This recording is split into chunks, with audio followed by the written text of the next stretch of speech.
This Future Cities Africa episode is with Kim Walsh, Managing Director at PDG, a public sector consulting firm that supports decision-making in the public interest. We discuss the state of municipal finances in South Africa, internal and external factors causing this state, what can be done, new revenue sources and a new financial model for municipalities, and much more. Kim, welcome. It's great to have you on the show. Can you give us a brief introduction to your background and role at PDG?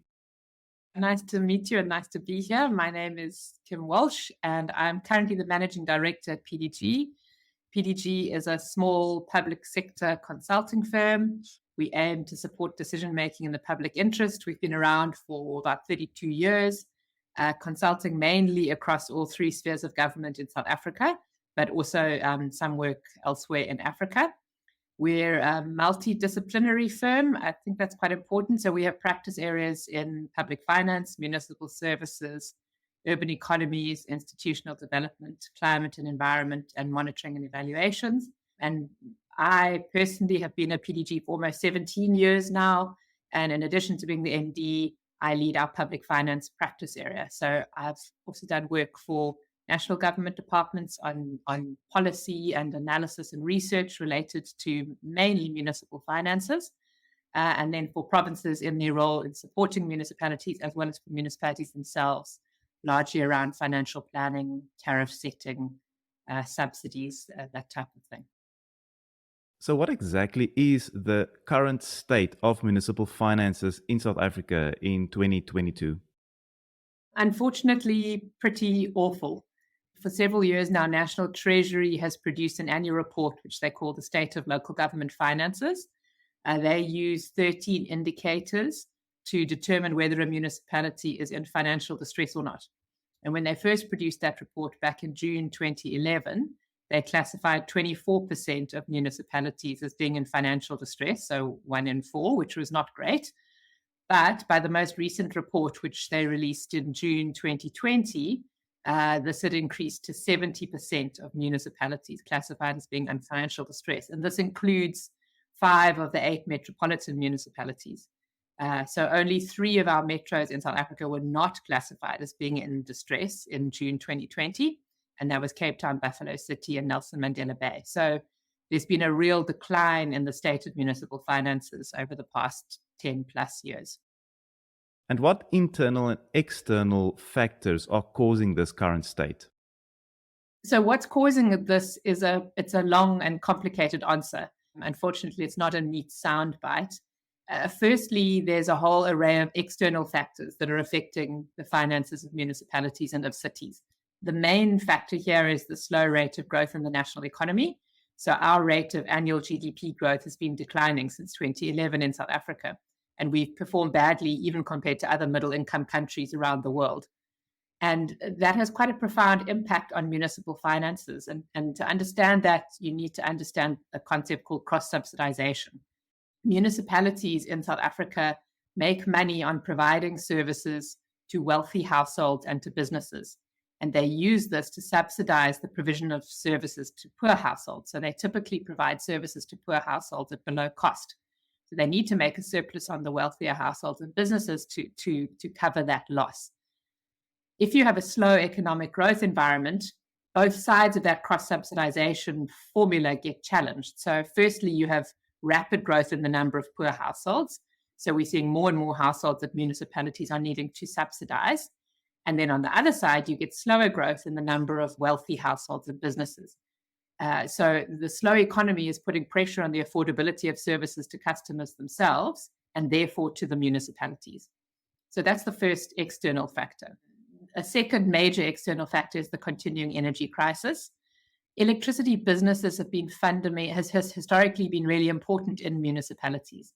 They've generally made quite good profits on the electricity service, and they use this to cross-subsidize losses on other services. So particularly things like community and social services or roads, municipalities don't have strong revenue streams for, and so they use those electricity profits to allow them to deliver these other services. What we've seen over the last 5 to 10 years is that rising electricity prices and unstable supply are encouraging particularly wealthy households and businesses to look at other options and to explore things like what's called small-scale embedded electricity generation, solar PV panels on roofs, etc. And municipalities are seeing a big impact of this on their electricity businesses. It's impacting negatively on their profits. And again, that's making it difficult for them to afford to provide other services. So that's the second factor. There's this fundamental shift going on in the electricity business in South African municipalities. And then probably a third external factor worth mentioning is what gets called unfunded or underfunded mandates. The distribution of powers and functions, so who provides what services in South Africa, is quite complicated between the three spheres of government: national, provincial, and local. There are several things that municipalities currently do that are meant to be done by other spheres, either in full or part. So things like libraries, museums, municipal health are actually meant to be provincial functions, but they're often undertaken by municipalities. And then there are other things like housing provision, public transport, and policing, which are shared between spheres of government. But we've seen cities in particular playing an increasing role in those functions. So the size of metro police forces expanding significantly, for example. And we've seen municipalities taking on larger roles in public transport. The problem is they don't have funding sources for these functions. So when they choose to take them on, which is often a really good thing from a service delivery perspective, it places pressure on their revenues, particularly property rates, because they don't have funding streams for them, the unfunded or underfunded mandates. So those are three key external factors: slow economic growth, the energy crisis, and the way that powers and functions are shared between spheres of government. And those issues have been, unfunded mandates have been around for a while, but the economy and the energy crisis have really been playing out over the last 10 years. There's also some factors related internally to financial management of municipalities. So on the expenditure side, there's a high degree of inefficiency in municipal expenditures. In particular, we've seen employee-related costs growing at something like 10% per annum over the past decade. And this is not sustainable. So there's a lot in the press around a bloated public sector salary bill. This is not only about salaries, it's also about the way that municipalities manage overtime and the allowances that municipal officials receive. And so we're seeing employee-related costs becoming really high. And there are some signs that this may be changing. There's been a cap on the upper limits of salary increases for senior municipal managers for a few years now. Certainly the Minister of Finance has been putting out strong messaging about containing salaries. And there was recently quite an important constitutional court ruling that said that municipalities can renege on wage increases negotiated through bargaining councils if they're unaffordable, because municipalities don't set their salaries themselves.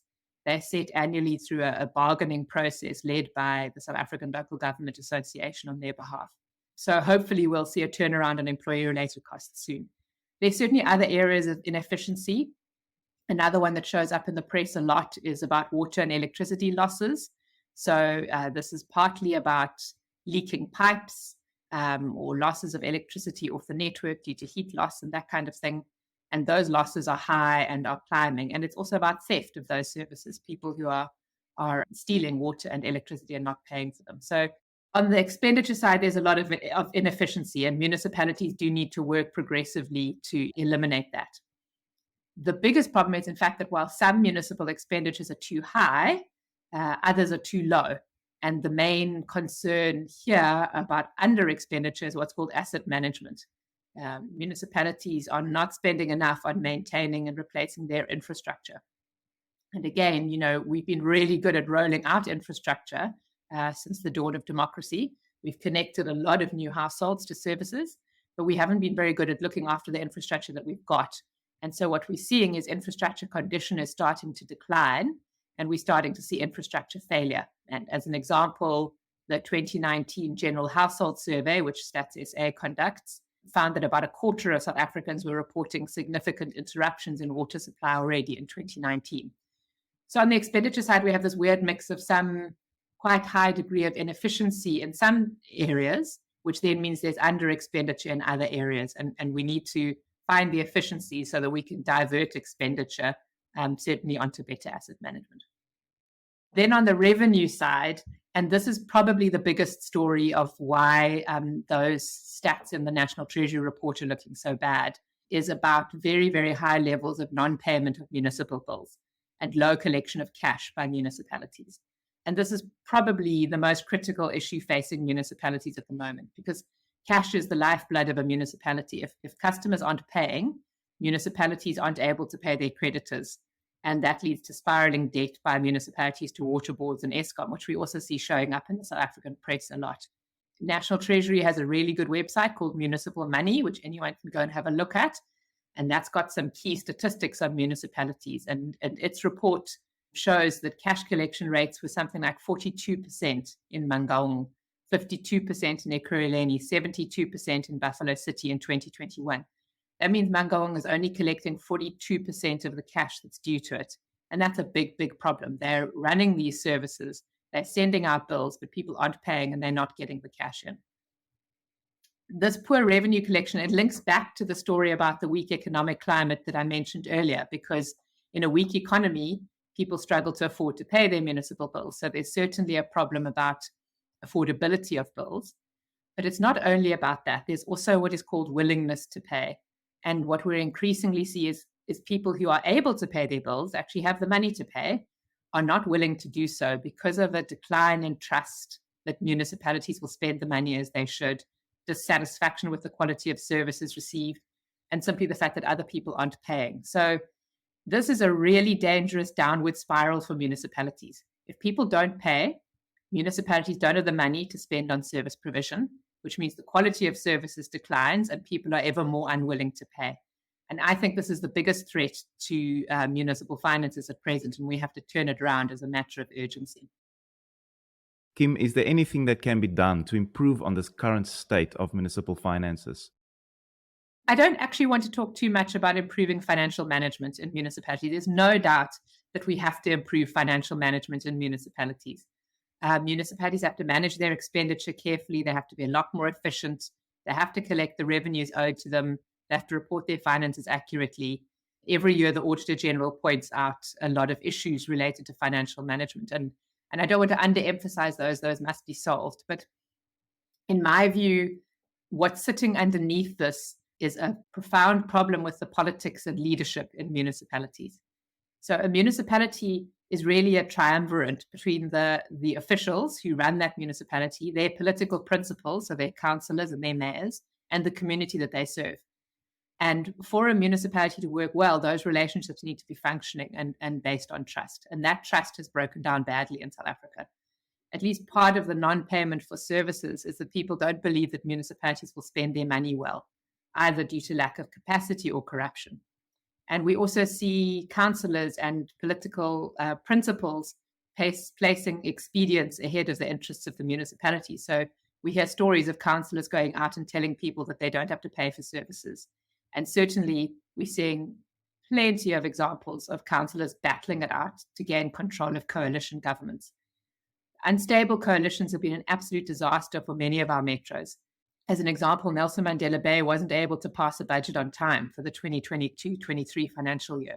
And that literally puts a municipality on hold. If there is no budget, the municipality cannot spend. They can't go out and put projects in place. That means they can't go and extend their services and provide services. So I think we need to look at the incentives and consequences for councillors and politicians related to service delivery success or failure. And a lot of what's gone wrong with municipal finances, while there is a financial management aspect, is also about the underlying politics. And we've got to stabilize politics. We've got to rebuild trust between communities, municipal officials, and local politicians. And that's not an easy fix. That's a long, hard path. But this is where you were saying, the relative success of a municipality like the city of Cape Town. The city of Cape Town, I think, is an example of when you have stable political environment and strong, consistent leadership, what is actually possible in a municipality. And that's the other factor, is that strong leadership. We've, again, often seen senior management in municipalities captured by political interests or unduly influenced by politicians. And many of the things related to financial management, so for example, turning the trend on employee-related costs, That's going to require resisting wage increases if they're unaffordable. It's going to require managing overtime, withdrawing allowances. None of that's going to be popular. And it requires strong leadership with strong political will to push through some of these choices that need to be made in municipalities. And hopefully these things, restoring politics and bringing in strong leadership will help to reinstate payment for services. I think a lot of improving payment levels is about restoring trust. It's about better communication. It's about municipalities keeping their promises. And then it's also about municipalities going out and enforcing credit control and debt collection, which is not popular and requires political will and strong leadership. And it's got to go hand in hand with careful indigent support. South Africa has a lot of support for households who can't afford to pay for services. So there needs to be a commitment to getting those things right. And I think that's really about politics and organizational issues in municipalities, as well as the basic issues of financial management. What about new revenue sources for municipalities? I definitely think there's scope for introducing new revenue sources, particularly precipitated by this shift in the electricity business, because electricity revenues were a lifeblood for municipalities, and that's coming under pressure. I think we need to be careful, though, of pouring more money into a system that's not collecting the revenues currently due. So any new revenue stream, we need to be very careful around adverse incentives related to that. So they're kind of two issues. The first thing is new revenue sources, and the other thing is potentially new services or new ways of providing services. So if we just look at revenue sources, there has been a debate around this for a good long while in municipalities, and there have been several projects done looking at alternative revenue sources for municipalities, and there's a whole long list of things that have been looked at, things like property transfer duties related to local property markets, fuel levies for local roads, increasing vehicle license fees, public transport permits, tourism or hotel occupancy taxes. The list goes on and on. One of the alternative revenue streams that got a lot of attention, it was a local business tax. eThekwini put forward a proposal for a local business tax about 10 years ago and got quite far through the process, but it was ultimately rejected by National Treasury because they pointed at that time to slow economic growth, making the introduction of a new tax unappealing, and as well as the fact that municipalities weren't maximizing their existing revenue sources. So some of that is still valid. I think introducing any new tax, any new tariff, any new levy in a difficult economic environment is very unpopular. But, shifts in the overall funding of municipalities mean that this should possibly be considered. And National Treasury is certainly doing some work on some of these alternative revenue streams. You mentioning things like the possibility of changes in services. And I think that some of the higher capacity municipalities are thinking about that. What might the electricity service of the future look like if the municipality just effectively has some distribution infrastructure and receives electricity from a whole lot of sources, feeds it through the grid and sends it out to other people? What does that look like?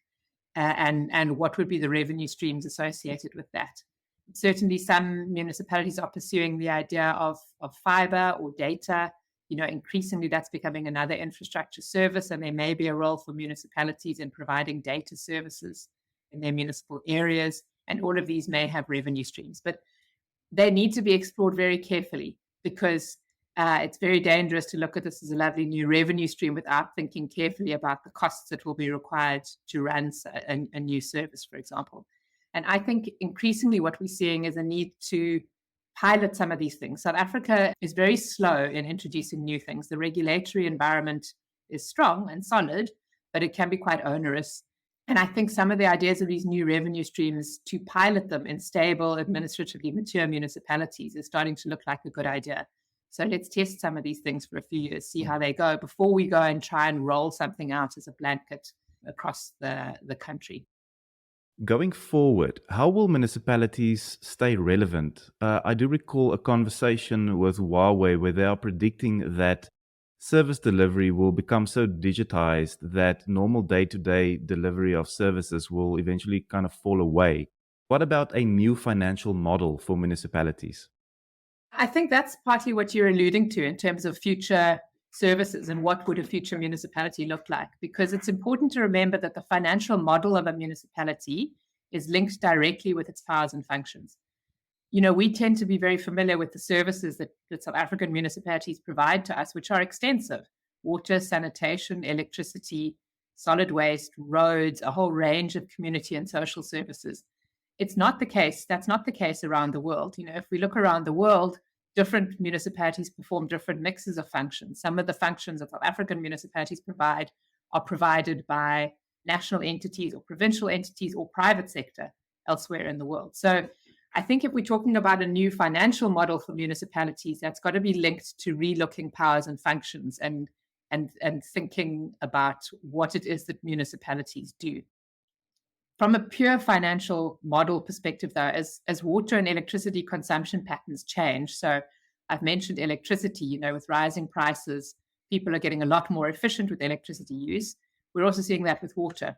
After extensive droughts all over the country, we're seeing people shifting their relationship with water use quite substantially.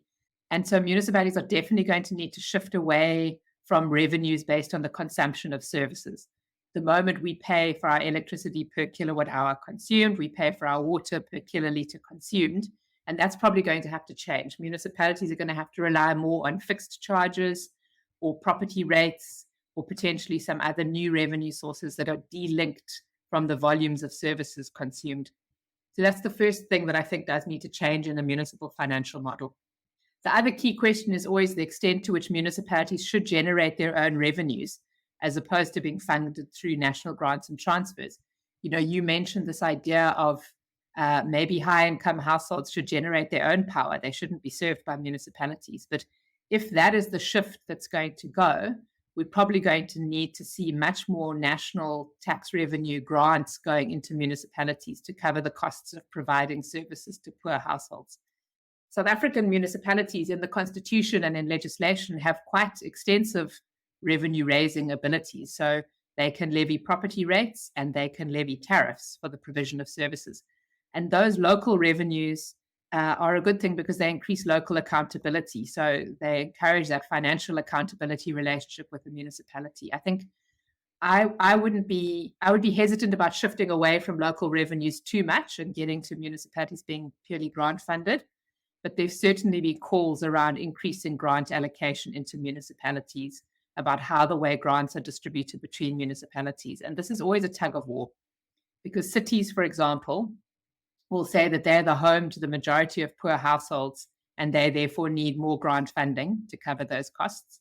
But rural municipalities will say, well, they have no revenue base. They can't generate their own revenue, so they need the grant. So as long as an economy is stagnant and we only have a certain amount of grant funding to go around, it's going to be a tug of war, because giving more grants to one municipality means taking grants away from the other. So I think around the municipal financial model, it's about thinking about what it is that municipalities do, the extent to which that's their revenues are consumption-based, which is no longer sustainable, and then also always around to what extent should they be self-funding and to what extent should they be funded out of the fiscus through grants or transfers of some other sort.